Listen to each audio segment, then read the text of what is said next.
Emory University. Atlanta, Georgia, December 2012. After years of work, mathematician Ken Ono and two of his former students come up with a groundbreaking mathematical formula that will allow scientists to study black holes in an entirely new way. Incredibly, they achieved this feat by studying a single paragraph written by an Indian mathematician over 9 decades earlier, Srinivasa Ramanujan. Srinivasa Ramanujan was an Indian mathematician who is unlike any other genius in world history. Ramanujan's work has now formed the basis for superstring theory and multidimensional physics, some of the most advanced math that all the high-end scientists are still using today.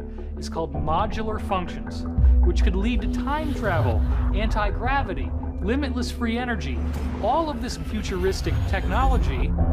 He was able to take a little that he knew farther than most mathematicians would be able to take them. He had the vision to see what was important.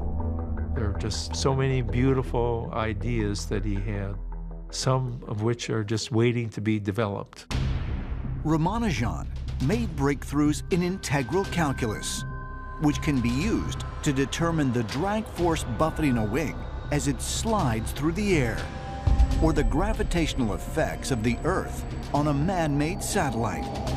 But perhaps what is most noteworthy is that Ramanujan insisted these baffling theorems were not simply the product of his own genius.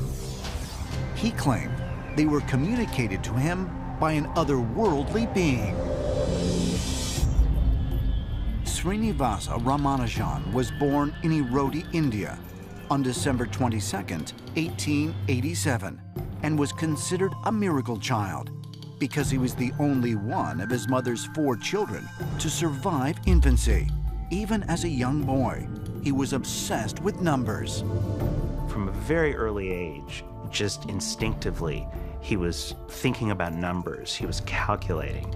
He was fascinated by numbers. Numbers, he said, had personalities for him. They had a kind of life for him.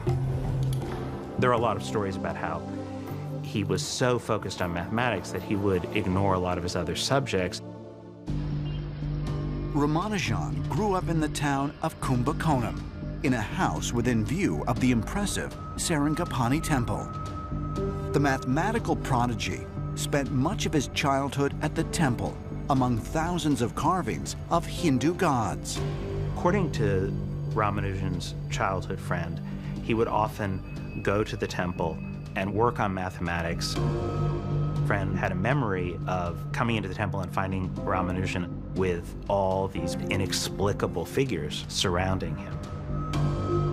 The figures that surrounded Ramanujan were, in fact, complex mathematical equations that he had written in chalk on the stone slabs of the temple floor. He would often say that they were communicated to him in his dreams by the Hindu goddess Namagiri Thayer.